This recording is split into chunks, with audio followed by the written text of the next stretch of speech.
오늘 오예배 나오신 모든 분들을 주의 사랑으로 축복합니다. 오늘 예배 가운데 우리 주님의 위로와 소망과 또 새 힘이 넘쳐날 줄로 믿습니다. 우리 좌우에 계신 분들과 이렇게 인사하도록 하겠습니다. 주님의 위로가 넘쳐납니다.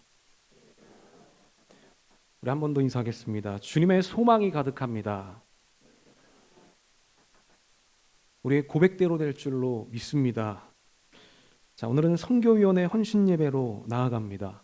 한 해 동안 주신 사명 잘 감당할 수 있도록 하나님께서 건강과 지혜와 또 여러 간증들을 허락해 주시고 특별히 성령님이 함께 하시는 우리 선교위원회의 모든 부서들이 되기를 예수님의 이름으로 축원합니다.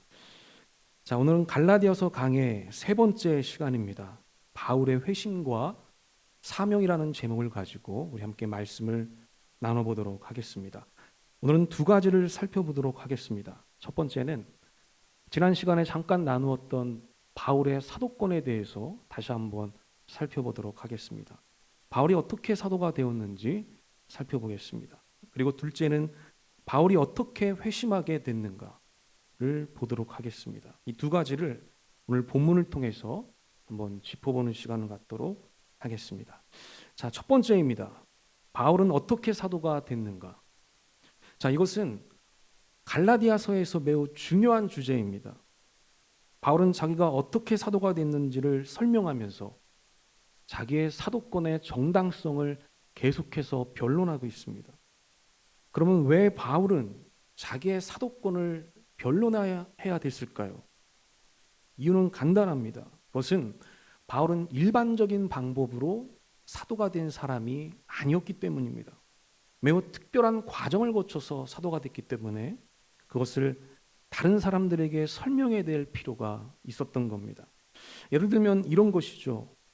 목사나 선교사가 될 수 있는 일반적인 방법이 있습니다. 보통 그 방법을 통해서 목사의 권한이나 아니면 선교사의 권한을 부여받게 됩니다. 그런데 어떤 사람이 나타나서 자기는 그런 방법이 아니라 특별한 방법으로 목사가 됐다라고 주장합니다. 자, 그럴 경우에는 당연히 다른 목사들도 그를 인정할 수 있도록 자기의 그 특별한 목사에 대한 권한을 설명해야 될 필요가 있을 것입니다. 마치 바울의 상황이 그와 같았다는 것입니다. 자, 그러면 우리가 그 당시에는 누가 사도가 될 수 있었을까? 사도가 될 수 있는 일반적인 방법은 무엇이었을까? 여러분, 그 당시에는 딱 두 가지 트랙밖에 없었습니다. 그 두 가지 트랙을 통해서 사도가 되는 겁니다. 첫 번째는 예수님과 공생애를 함께한 사람들이에요. 그 사람들이 사도라고 불렸습니다. 우리가 잘 알고 있는 예수님의 제자들이죠. 바로 베드로와 야고보와 요한 같은 사람들입니다. 그들은 예수님과 3년 동안 함께 지내면서 동고농락했기 때문에 가장 권위 있는 사도로 여겨졌습니다. 자, 그리고 둘째는 예수님과 공생애를 함께 하지는 않았지만 바로 그 예수님의 제자들에게 복음을 전수받은 사람들이에요. 그러니까 베드로와 야고보와 요한 같은 사람들, 그 사람들에게 복음을 배운 사람들입니다. 쉽게 말해서 예수님의 제자들의 제자들이라고 할 수 있겠습니다. 그 사람들에게 새로운 사도권이 주어졌습니다. 그래서 그들을 뭐라고 부르냐면 속사도다 이렇게 부릅니다. 속사도. 사도에게 속해 있는 사도들이라는 거예요. 예수님 제자들의 제자들이라는 말입니다. 그래서 그들은 복음을 가르치고 사람들을 지도할 수가 있었습니다. 자, 그런데 바울은요, 자기가 사도라고 얘기합니다. 그리고 복음을 여기저기를 다니면서 복음을 가르쳐요. 근데 재밌게도 이 바울은 제가 방금 전에 언급한 그 두 가지 트랙 어느 곳에서도 속해 있지 않은 사람이에요. 바울은 예수님과 공생애를 함께 하지 않았습니다. 공생애는커녕 예수님이 이 땅 가운데서 사역하고 계실 때 예수님의 얼굴을 직접 본 적도 없는 사람이에요. 그렇다고 예수님의 제자들을 만나서 복음을 전수받고 배워본 적도 없는 사람이에요. 사전에 베드로를 만난 적도 없습니다. 그리고 어떤 다른 사도들을 만나서 도움을 받은 적도 없어요. 이처럼 바울은 당시 사도가 될 수 있는 두 가지 트랙, 제가 말씀드렸던 그 두 가지 트랙에서 완전히 벗어나 있었던 사람이에요. 그런데도 바울은 자기를 사도라고 주장했다는 것입니다. 그러다 보니 복음의 권위자들, 이 복음의 전문가들은 바울의 사도권을 의심할 수밖에 없었던 것이죠. 자, 우리가 갈라디아서를 보고 있는데 갈라디아 교인들이 바울을 거부했던 가장 결정적인 이유도 바로 그 사도권 때문이에요. 바울의 사도권의 출처가 불분명하다는 겁니다. 그래서 바울을 거부하고 새로 들어왔던 새로운 지도자들을 따르게 된 것이죠. 바울을 싫어하는 바울의 적대자들은 계속해서 바울의 사도권을 문제 삼고 공격하게 됩니다. 자, 그러면 바울은 자기의 사도권을 어떻게 설명하고 있을까? 자, 그 구절이 갈라디아서 1장 우리 11절 12절인데 우리 화면을 통해서 다 같이 한번 읽어보도록 하겠습니다. 세번역 성경입니다. 다 같이 읽겠습니다. 시작. 형제자매 여러분, 내가 여러분에게 밝혀드립니다. 내가 전한 복음은 사람에게서 비롯된 것이 아닙니다. 그 복음은 내가 사람에게서 받은 것도 아니요 배운 것도 아니요 오직 예수 그리스도의 나타나심으로 받은 것입니다. 자, 여기서 바울은 분명히 말하고 있죠. 내가 전한 복음은, 그러니까 나에게 사도권이 주어진 것은 사람에게서 받은 것도 아니다. 사람에게 전수받은 것도 아니고 사람에게 배운 것도 아니라고 얘기해요. 그러면서 누구한테 받았다고요? 오직 예수 그리스도의 나타나심으로 받은 것이다. 이렇게 고백하고 있습니다. 여러분, 이 말을 다시 한번 정리하면 바울은 예수님을 따라다닌 적도 없고 예수님과 공생애를 같이 한 적도 없고 또 예수님의 제자들에게 복음을 전수받고 배운 적도 없지만 부활하신 예수님께서 직접 나타나셔서 자기에게 복음을 깨우쳐 주시고 자기에게 사도권을 주었습니다라고 고백하는 말이에요. 그러니까 바울은 직접적인 계시를 통해서 사도가 된 사람이라는 것이에요. 여러분, 굉장히 특별한 케이스입니다.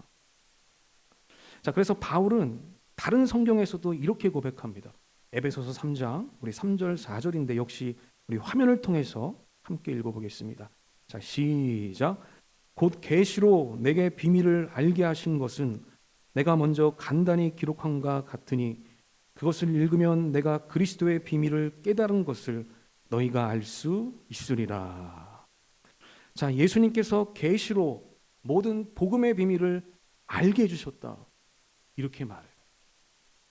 그리고 그것을 내가 너희들에게 전해준다라고 바울은 고백하고 있습니다. 이렇게 바울은 직접적인 계시를 통해서, 요즘 우리말로 바꾸면 직통계시라고 할 수 있겠죠. 부활하셔서 승천하셔서 하나님 보좌 우편에 앉아 계신 그 예수님이 직접 현현하셔서 바울을 가르쳐주고 그에게 사도권을 부여해 주셨다는 것이 놀라운 일이죠. 정말 특별한 경우가 아닐 수 없습니다. 이렇게 바울은 직통계시를 통해서 복음을 깨닫고 사도가 됐다는 것이에요. 여러분, 그렇기 때문에 아까 제가 말씀드렸던 그 일반적인 두 가지 트랙, 그 두 가지 트랙을 통해서 사도가 된 사람들이 볼 때는 여전히 바울은 의심스럽고 꺼림칙한 부분이 있게 되는 것이죠. 바울도 그 사실을 너무나도 잘 알고 있었어요. 자기가 특별한 케이스로 사도가 됐다는 것을 본인이 알기 때문에 일반적인 방법으로 사도가 된 사람이 여전히 자기를 거부하고 할 수도 있다는 사실을 잘 알고 있었습니다. 그래서 바울은 자기의 사도권에 대해서 계속해서 변호하고 설명하고 있는 것입니다. 그래서 갈라디아서 우리가 1장 1절에 보면 바울은 1절부터 강조하고 있거든요. 자기가 어떻게 사도가 됐는지를. 자, 그러면 여기서 우리가 질문 하나를 던지게 돼요. 여러분, 오늘날에는 어떨까요? 오늘 이 시대에는 직접적인 계시가 있을까요? 하나님께서 바울에게 주셨던 그 직접적인 계시, 소위 직통계시라고 하죠. 하나님은 지금도 오늘 이 시대 가운데도 그런 직통적인 계시를 통해서 하나님은 은혜를 베푸시고 계시는가? 여러분 어떻게 생각하십니까? 사실 거창하게 생각하면 이것은 굉장히 복잡한 문제가 될 수 있습니다. 그러나 우리가 소박하게 생각한다면 이것은 언제나 가능한 일입니다. 왜냐하면 여전히 하나님께서는 우리 개개인들에게 말씀하시고 그 말씀으로 우리를 인도하시기 때문입니다. 은혜의 방편이라는 것이 있습니다. 자, 한번 따라해 보겠습니다. 은혜의 방편. 한 번 더. 은혜의 방편. 사실 이 방편이라고 하는 말은 불교 용어입니다. 불교에서 그 수많은 중생들을 구제하기 위해 쓰는 묘수, 어떤 수단이나 방법을 방편이라고 해요. 자, 마찬가지로 하나님께서 우리를 구원하시기 위한 방편들이 있다는 것입니다. 그게 바로 말씀과 기도와 성례라고 하는 것이에요. 화면 한번 띄워주시죠. 은혜 방편이 뭐라고요?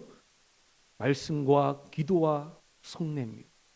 저는 이 성례를 예배로 바꿔도 된다고 생각합니다. 하나님께서 우리에게 말씀하시고 우리 각자에게 직접 말씀해 주시고 또 우리에게 은혜를 주시는 방편이 있는데 그것이 바로 말씀과 기도와 예배라고 하는 것이에요.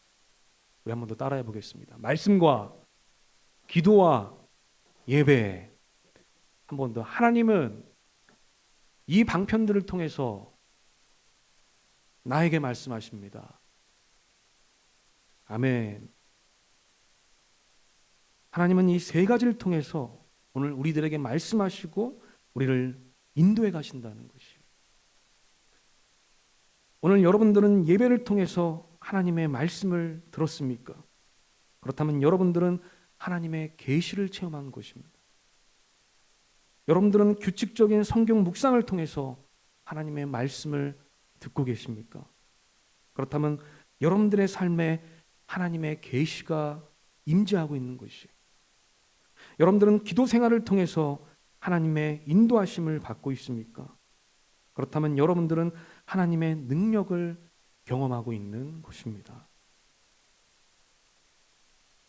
그렇기 때문에 바울에게 주셨던 그 특별한 은혜는 오늘 우리들에게도 여전히 동일하다는 것이에요. 오늘 우리들에게도 여전히 유효하다라고 말할 수 있습니다. 그래서 만약 우리가 하나님의 계시와 능력을 경험하기를 원한다면 또 우리도 바울처럼 하나님의 능력과 인도하심을 원한다면 우리는 말씀과 기도와 예배에 우리의 모든 마음을 쏟아야 될 것입니다. 우리가 은혜의 방편을 붙잡을 때 하나님께서 우리 각자에게 필요한 놀라운 말씀과 계시를 부어주실 줄로 믿습니다. 우리 모두에게 그런 은혜가 있게 되기를 주님의 이름으로 축복합니다. 그 은혜의 방편들을 붙잡으시기를 축복합니다. 그러면 하나님께서 바울에게 직접적으로 말씀해 주시고 계시해 주셨던 그 놀라운 은혜를 우리 역시 우리의 신앙생활 가운데서 경험할 수가 있게 된다고 하는 것입니다. 자, 이제 두 번째로 한번 넘어가 보도록 하겠습니다. 자, 두 번째는 바울의 회심입니다. 자, 바울은 언제 예수님을 만났을까요? 어떻게 예수님을 만나서 복음을 전수받고 또 사도가 됐던 것일까? 사실 이 바울이 회심한 시점, 그 시점을 보면 그것도 매우 특이하다는 것을 우리가 알게 됩니다. 자, 보통 한 사람의 회심은 언제 일어날까요? 언제 회심이 일어나죠? 아마 여기 계신 분들도 개인적으로 회심을 경험한 분들이 계실 겁니다. 자기 자신의 경험을 비추어 볼 때 사람의 회심은 보통 언제 일어나는 것? 낮은 마음일 때 일어납니다. 낮은 마음. 무언가 자기의 연약함을 느낀다거나 인생의 무상함과 공허함을 느낄 때 그때 회심이 불현듯 찾아오게 되는 것이죠. 이것은 교회의 역사를 봐도 우리가 쉽게 알 수 있습니다. 교회 역사를 보면 걸출한 위인들은 모두 낮은 마음 상태일 때 회심을 경험하게 돼요. 여러분, 서방교회에서 가장 유명한 성자 하나가 있죠. 바로 아우구스티누스라고 하는 사람입니다. 영어 이름으로는 어거스틴이라고 부르죠. 어거스틴. 여러분, 이분이 쓴 책이 하나 있습니다. 고백록이라고 하는 책이 있는데 이 책은 너무나도 유명한 책이에요. 저는 기독교인이라고 하면 이 책은 반드시 읽어야 봐야 되는 책이라고 생각합니다. 고백록. 일기처럼 쓴 책이지만 그 내용은 매우 심오하고 우리 신앙생활에 유익한 책입니다. 여러분들에게 일독을 권합니다. 그런데 이 아우구스티누스는 젊은 시절 무신론자였습니다. 그리고 요즘 우리말로 욜로 정신을 갖고 살았던 분이에요. 욜로 정신. 욜로가 뭐죠? 인생은 한 번뿐이다 라고 축약어예요. 그런 정신을 가지고 살았기 때문에 제한이 없는 허랑방탕한 삶을 살았습니다. 그리고 만이교라고 하는 이상한 종교에 심취해서 정신적인 방황을 하게 됩니다. 자, 그러다 갑자기 인생의 무상함과 공허함을 느끼게 되죠. 마음이 낮아지게 된 것입니다. 그때 성경 말씀이 들려와요. 로마서의 말씀이 들려옵니다. 그리고 그 말씀을 통해서 이 아우구스티누스는 극적으로 회심하게 돼요. 위대한 성자의 삶을 살아가게 됩니다. 여러분, 종교개혁을 주도했던 루터가 있습니다. 이 루터도 마찬가지죠. 루터는 당시 중세교회의 율법주의와 공로주의에 빠져서 잘못된 신앙생활을 하고 있었어요. 그때 영적으로 많은 방황을 하면서 괴로워하게 되는데 그렇게 낮은 마음이 됐을 때 그때 비로소 온전한 회심을 경험하게 됩니다. 바로 오늘 우리가 보고 있는 이 갈라디아서를 통해서 회심하게 돼요. 이 갈라디아서를 통해서 개신교의 핵심교리라고 할 수 있는 이신칭의를 발견하게 됩니다. 그리고 갈라디아서 주석을 쓰게 되는데 그 주석을 통해서 이신칭의 교리를 체계적으로 정립을 하게 됩니다. 저도 갈라디아서를 지금 강의하고 있죠. 다다음 시간에 이신칭의에 대해서 우리가 살펴보도록 하겠습니다. 여러분 이렇게 회심은 사람의 이 마음 상태가 낮아질 때 무언가 연약하고 무상하고 공허함이 느껴질 때 찾아오는 것이에요. 그것이 일반적입니다. 그런데 흥미롭게도 바울은 가장 자고할 때 회심하게 돼요. 가장 열정적이고 가장 높은 마음일 때 바울은 회심하게 됩니다. 자, 오늘 본문에서도 바울이 그거를 고백하고 있죠. 자, 우리 갈라디아서 1장 13절 한번 보겠습니다. 13절 우리 화면을 통해서 다 같이 한번 읽어보겠습니다. 시작. 내가 전에 유대교에 있을 적에 한 행위가 어떠하였는가를 여러분이 이미 들은 줄 압니다. 나는 하나님의 교회를 몹시 박해하였고 또 아주 없애버리려고 하였습니다. 바울이 말하고 있죠. 단순히 교회를 해방하는 것이 아니었어요. 뭐라고 말하냐면 아주 없애버리려고 했습니다. 이렇게 말합니다. 여러분, 교회라고 하는 이 악을 발본색원하려고 했다라는 것이에요. 바울이. 보통의 열성이 아니죠. 자, 우리 14절도 우리 화면을 통해서 한번 읽어보겠습니다. 시작. 나는 내 동족 가운데서 나와 나이가 같은 또래의 많은 사람보다 유대교 신앙에 앞서 있었으며 내 조상들의 전통을 지키는 일에도 훨씬 더 열성이었습니다. 여러분, 이처럼 바울은 대단한 유대교인이었어요. 많은 사람들보다 앞서 있었어요, 신앙이. 그리고 지성이나 열정에도 다른 이들보다 뛰어났습니다. 그 특출난 열성을 가지고 교회를 없애려고 했던 것이죠. 교회를 없애는 것이 하나님께 영광 돌리는 최고의 사역이라고 확신했던 것이에요. 바로 그런 절정의 순간에 이 바울은 다메섹 도상에서 예수님을 만났던 것이죠. 교회를 핍박하는 큰 죄악 가운데 예수님의 은혜를 입었던 것입니다. 자, 여기서 우리는 궁금한 것이 하나 생겨요. 뭐냐면 바울은 어떻게 해서 은혜를 입었던 것일까? 바울의 고백대로 그는 교회를 없애려고까지 하려고 했습니다. 이 말은 실제로 사람들을 다치게 하고요, 그 사람들을 해하려고 했다는 것입니다. 가능하면 사람들도 아마 죽이려고 했을지도 몰라요. 왜냐하면 바울은 스데반의 죽음을 마땅한 것을 배웠기 때문이죠. 어떻게 보면 바울은 큰 죄악 중에 있었어요. 그런데 이런 바울에게 어떻게 하나님의 은혜가 임했던 것일까? 죄악 가운데 있었던 바울에게 적합한 것은 벌이나 심판일 건데 어떻게 그것이 아니라 하나님의 은혜가 임했던 것일까? 자, 이에 대해서 바울이 이렇게 얘기합니다. 자, 우리 갈라디아서 1장 15절인데 역시 화면을 통해서 우리 다 같이 한번 읽어보도록 하겠습니다. 시작. 그러나 내 어머니의 태로부터 나를 택정하시고 그의 은혜로 나를 부르신 이가. 아멘. 여러분, 바울이 뭐라고 얘기하고 있죠? 하나님의 선택과 부르심에 대해서 말하고 있습니다. 자기가 이 땅에 존재하기 전에 이미 하나님의 선택과 부르심이 있었다는 것이에요. 그런데 그 하나님의 선택과 부르심은 바울의 행위나 공로가 아니라 전적인 하나님의 은혜에 의해서 선택받고 부름받았다라고 얘기해요. 우리 한번 따라해 보겠습니다. 전적인 하나님의 은혜. 한 번 더. 전적인 하나님의 은혜. 그 하나님의 은혜가 있었다는 거예요. 그 하나님의 은혜가 있었기 때문에 자기가 교회를 박해하고 있는 그 큰 죄악 가운데도 하나님의 호의를 받을 수가 있었다라고 고백하고 있는 것입니다. 자, 바울은 이것을 깨닫고 큰 충격에 빠지게 돼요. 왜냐하면 자기가 여지껏 잘 믿고 있는 그 유대교는 인간의 행위가 매우 중요했기 때문입니다. 인간의 행위가 매우 중요해요. 내가 어떻게 행동하냐에 따라서 축복과 심판이 결정됐기 때문이에요.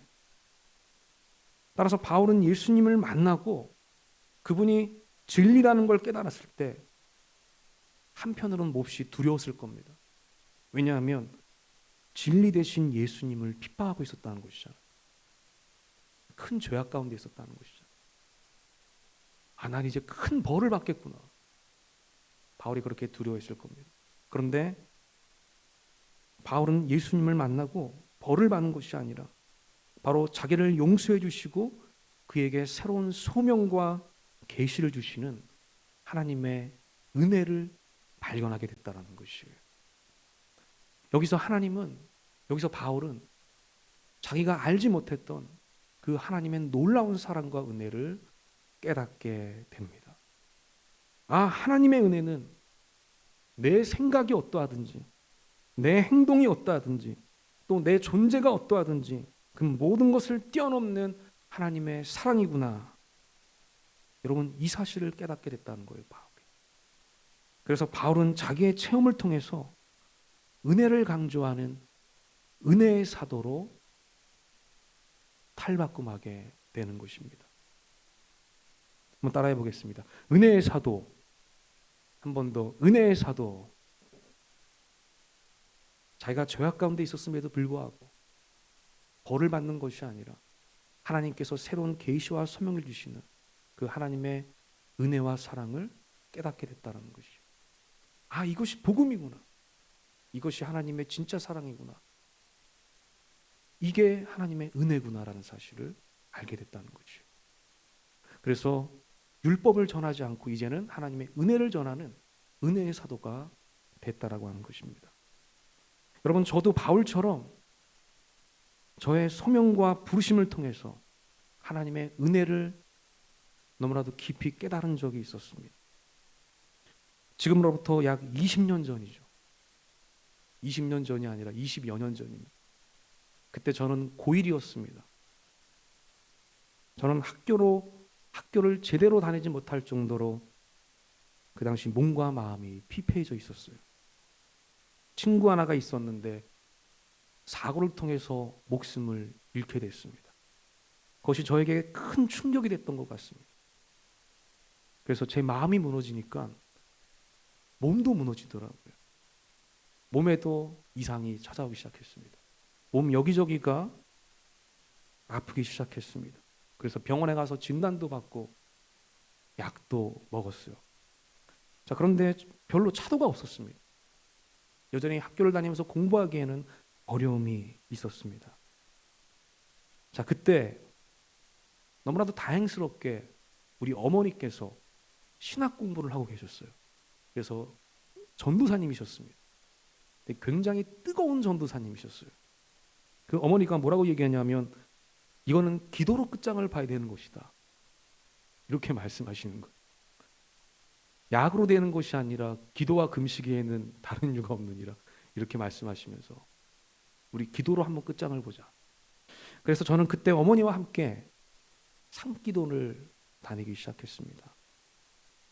인천에 그 마가의 다락방이라고 하는 기도원이 있어요. 여러분 혹시 들어보셨습니까? 마가의 다락방. 굉장히 유명한 기도원입니다. 그 기도원이 그 천마산 자락에 있었어요. 천마산. 근데 그 당시만 해도 그 천마산 곳곳에서 아주 많은 사람들이 산기도를 하고 있었을 당시입니다. 그래서 저는 오전마다 어머니와 함께 손을 붙잡고 천마산에 올라가서 기도를 시작했습니다. 그때 얼마나 통성으로 기도했는지 모릅니다. 그때 받았던 방언을 제가 지금도 하고 있어요. 그렇게 매일 2달 동안 기도를 하게 되는데 2달이 됐을 때쯤 모태신앙이었던 제가 그때 예수님을 처음으로 만나게 됩니다. 강력한 성령의 임재 가운데 예수님이 저에게 찾아와 주셔서 저를 치료해 주셨고 또 저에게도 새로운 말씀을 주셨어요. 저는 아직도 그 말씀이 생생합니다. 주님이 저에게 주셨던 말씀은 예레미야 1장 4절에서 10절의 말씀인데 우리 그 중에서 4절과 5절을 우리 화면을 통해서 함께 보도록 하겠습니다. 자, 다 같이 한번 읽어보겠습니다. 시작. 여호와의 말씀이 내게 임하니라. 이르시되 내가 너를 모태에 짓기 전에 너를 알았고 내가 배에서 나오기 전에 너를 성별하였고 너를 여러 나라의 선지자로 세웠노라 하시기로. 예수님께서 저에게 주신 말씀이에요. 저는 이 말씀을 통해서 소명을 받고 신학교에 문을 두드리게 되었고 바로 지금 이 자리까지 오게 되었습니다. 저는 이 말씀을 생각할 때마다 바울처럼 하나님의 은혜가 얼마나 놀라운지를 모릅니다. 내가 어떤 행동을 하기 전에, 내가 어떤 존재가 되기 전에 나의 모습을 보고 나를 선택해 주신 것이 아니라 하나님의 전적인 은혜와 사랑으로 나를 선택해 주셨다는 것이, 그 하나님의 무조건적인 사랑, 제가 이것을 생각할 때마다 저는 마음이 벅차오르고 감동을 느낍니다. 여러분, 율법주의에 빠져있던 바울이 바로 이것을 깨달았다는 것이에요. 놀라운 것은 이 무조건적인 사랑은 오늘 우리 모두에게도 해당된다는 것입니다. 하나님은 우리 모두를 우리가 어떤 행동을 하기 전에, 우리가 어떤 존재가 되기 전에 하나님은 이미 우리를 사랑으로 선택해 주셨다는 것이에요. 그래서 이 죄 많은 세상 가운데서 우리는 하나님의 자녀가 되었고 오늘 이 자리까지 우리가 오게 됐다라고 하는 것입니다. 여러분들은 그 하나님의 무조건적인 사랑을 받고 있는 사람이라고 하는 것이에요. 마지막으로 한 번 더 따라 보겠습니다. 하나님의 무조건적인 사랑, 한 번 더, 하나님의 무조건적인 사랑, 여러분들이 그 사랑을 받고 있다는 것입니다. 그러므로 우리는 그 무조건적인 사랑에 힘입어서 이 세상을 더 담대하게 살아갈 수가 있다라고 하는 것입니다. 바울은 하나님의 사랑과 은혜를 깨닫고 세상이 감당 못할 사람으로 변하게 됐습니다. 로마 제국 곳곳을 다니면서 담대하게 복음을 전하게 됩니다. 여러분, 오늘 우리도 마찬가지라는 것이에요. 오늘 우리는 가정에서, 학교에서, 또 직장에서, 세상 곳곳에서 하나님의 무조건적인 사랑과 선택을 받은 사람으로서 능력 있는 삶을 살아갈 수가 있다고 하는 것이에요. 올해 우리 모두 각자에게 주신 여러 가지 사명들이 있습니다. 우리는 이미 하나님의 은혜를 받은 사람으로서 그 사명을 온전히 감당할 수 있는 능력이 우리들에게 주어져 있습니다. 여러분 믿습니까? 왜냐하면 하나님의 무조건적인 그 놀라운 사랑이 우리 가운데 있기 때문이죠. 여러분, 우리가 어떤 사명을 감당하려고 할 때 우리에게 찾아오는 가장 원초적인 감정은 두려움이거든요. 내가 이것을 할 수 있을까? 내가 이것을 감당할 수 있을까? 그러나 성경은 동시에 뭐라고 얘기하냐면 온전한 사랑이 그 두려움을 내어 쫓는다라고 얘기해요. 오늘 우리를 선택해 주시고 또 우리에게 은혜를 주시는 그 하나님의 무조건적인 사랑이 우리 안에 다시 한번 충만해지고 회복될 때 우리에게 맡겨주신 사명이 어떤 것이라 해도 우리는 온전히 감당하게 될 줄로 믿습니다. 올 한 해 그 사명 충분히 감당하시는 저와 여러분 되시기를 주님의 이름으로 축복합니다. 우리 마지막으로 한 번 더 따라 보겠습니다. 나는 은혜의 사람입니다. 한 번 더. 나는 모든 것을 할 수 있습니다. 우리 고백대로 될 줄로 믿습니다. 이번 한 주를 살아갈 때 바울에게 주셨던 놀라운 은혜가 우리 모두에게 함께 하시기를 예수님의 이름으로 축복하겠습니다. 우리 기도하겠습니다.